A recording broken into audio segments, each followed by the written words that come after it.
जो काही तपास सुरू आहे त्याबद्दल तुम्ही समाधानी आहात? जो काही तपास SIT बद्दल आक्षेप होते, अनेक आक्षेप होते, ते आता दूर झालेत का तुम्ही? हा, त्या संदर्भातच त्यांच्याशी चर्चा करून मग तुम्हाला मी उत्तर देईन. एक प्रसार माध्यमांमध्ये बातमी पसरत आहे की तुमची जी याचिका आहे ती मागे घेतलेली आहे. त्या संदर्भात तुमच्याकडे काय माहिती आली आहे का की तुम्ही याचिका मागे घेतली की नाही? काय तुमची पुढची भूमिका? मी स्पष्ट बोलतो. हां, जी याचिका दाखल केलेली होती ती याचिका दाखल करताना आम्हाला विचारात न घेता दाखल केल्यामुळं आम्ही ती सरेंडर करायला मागच्या 5, 7, 8 दिवसापासून सांगत होतो. ती 4 दिवसापूर्वीच केलेली आहे, पण तुमच्यापर्यंत माहिती आज आली. आणि सरेंडर झालेली म्हणजे जे विड्रॉल केली ना त्याचे आमच्याकडं म्हणजे मेसेज पण आहे आणि आम्ही त्यांच्याशी बोललो पण आज. तर ते स्वतःहून आपण सरेंडर करण्याचं कारण असं की प्रसार आपले जे पोलीस यंत्रणा आहे, तपास यंत्रणा आहे, त्यांच्यावर पूर्ण विश्वास आहे आणि त्यांच्याकडून अपेक्षा आहे की ती लवकरात लवकर चांगल्या पद्धतीने तपास चालू करतील. अजिबात नाही. व्हिडिओ कॉलवर बोलले, ती व्हिडिओ व्हायरल होते. हा, तेच याचिका करता कोण आहे आणि नेमकं काय बोलणं झालंय तुमचं? हे बघा, मला माझं समजून घ्या, मला काय म्हणायचं ते. आपलं जे चाललंय सगळं हे आपण कुठल्या भूमिकेत आहेत न्यायाच्या, आपल्या बाजूनं सगळे उभा कुठल्या भूमिकेत आहेत न्यायाच्या. मग न्याय मिळताना सगळे प्रयत्न करतायत प्रामाणिक.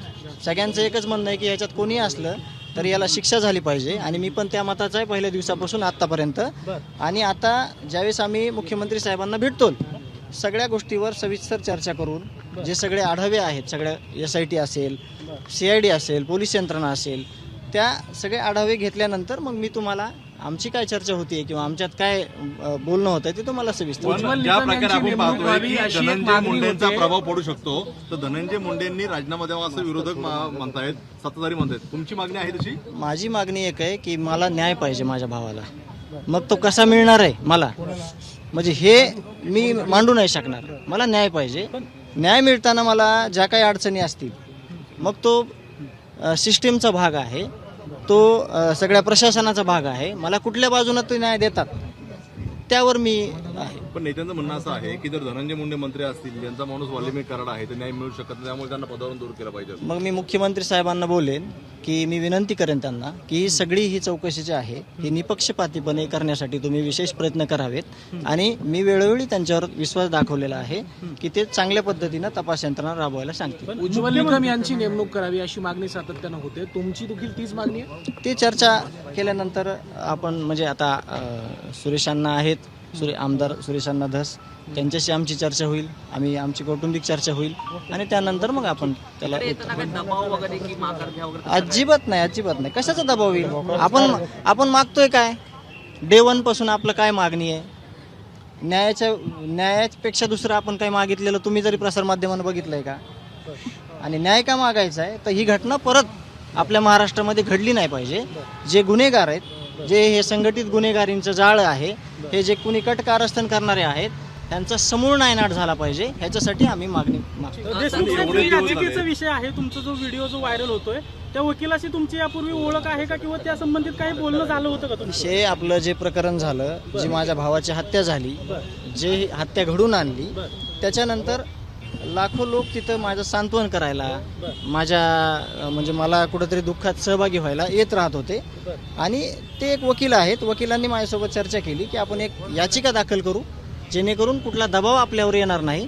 तर आम्ही पण त्यांच्याशी सहमत झालो. पण आम्ही बोललो की थोडं थांबा, पिटिशन याचिका दाखल करण्याच्या अगोदर हे माझे साडू आहेत, तर त्यांना मी सांगितलं की ह्यांना विश्वासात घ्या, ह्यांना सांगा आणि दाखल करा. त्यांनी तसं न करता त्यांनी डायरेक्ट दाखल केलं. म्हणून आम्ही त्यांना म्हणलो की कारण त्याच्यातले मुद्दे माहीत नाहीत आपल्याला. आणि आपला पहिलं पण बोललो मी तुम्हाला की आपला मुद्दा काय मेन, आपल्याला न्याय पाहिजे. मग कुठल्या मार्गाने मिळणार आहे?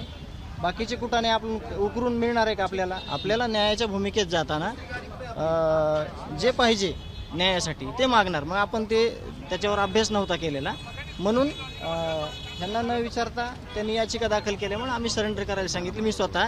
आणि 4 दिवसापूर्वी करायला सांगितलेली, 4 दिवसापूर्वी केलेली. जरी राजकारण होते का सगळं याच्यावर, ज्या प्रकारे आरोप प्रत्यारोप होत आहेत न्याय मिळण्यापेक्षा? मी सांगतो तुम्हाला, जे संतोष देशमुख एक माणूस म्हणून ज्या ठिकाणी आले सगळे लोक, राजकीय, सामाजिक, सगळ्या संघटनातले, तर तिथं त्या ठिकाणी एक माणूस म्हणून संतोष देशमुखकडे आलेले लोक आहेत ना, त्यांनी अजिबात कुठलं राजकारण केलं नाही. त्याचं कारण असं की हत्या ही अशी भयानक आहे घटनेला 1 महिना झालं, थोडाही म्हणजे सगळे जे सुन्न झालेले गाव परिसर आणि आपले सगळे लोक, तर ते इतकी भयानक आहे की म्हणजे जर कुठं चालू असेल प्रसारमाध्यमांतर डेअरिंग नाही होत माझी ते बघायची कुठंतरी की ते कसं झालेलं आहे. खूप चुकीच्या पद्धतीनं ते झालेलं आहे आणि ह्याच्यात सगळे न्यायाच्या भूमिकेत आहेत आणि सगळे न्याय मागत आहेत. येताना गाडीला अपघात झालेला आहे, काय नेमकं झालं? टोल नाक्यावर आम्ही थोडी स्पीड जास्त होती तिथं, म्हणजे स्पीड जास्त म्हणजे 50-60ची असेल, ते टेक्निकल काही इश्यू असेल त्या ह्याचा, त्याच्यामुळे झालेलं, बाकी दुसरं काही नाही. मुख्यमंत्र्यांकडून तुमच्या काय अपेक्षा आहे? अपेक्षा पण व्यक्त केलेल्या आहेत आपण पहिल्या दिवशीपासून, की त्यांनी आम्हाला विश्वस्त पण केलेलं आहे, अधिवेशनात पण सांगितलेलं आहे की कोणी असलं तरी सोडणार नाही. तर ह्याच अपेक्षा आहेत की पुढं पण आम्हाला न्याय मिळेपर्यंत सगळे तुम्ही सोबत राहिलं पाहिजे.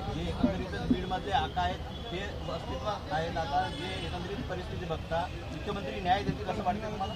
मुख्यमंत्र्याला न्याय देणंच आहे, कारण का हा जो माझा भाऊ आहे तो माझा भाऊ एकट्यापुरता मर्यादित नाही राहिलेला.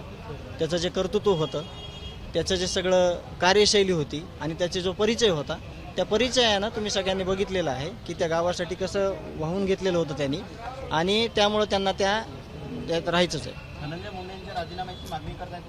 परत ऐका ना, मी काय म्हणतो, मुख्यमंत्र्यांना तुम्ही भेटल्यानंतर बोलू. हा नाही आणि मी सांगतो तुम्हाला पण माझी एक विनंती आहे की तुम्ही पण एक भाऊ आहेत सगळे माझे, न्याय संतोष अण्णाला कसा भेटेल माझ्या भावाला, आपल्या भावाला, त्यासाठी तुम्ही पण प्रयत्न करा.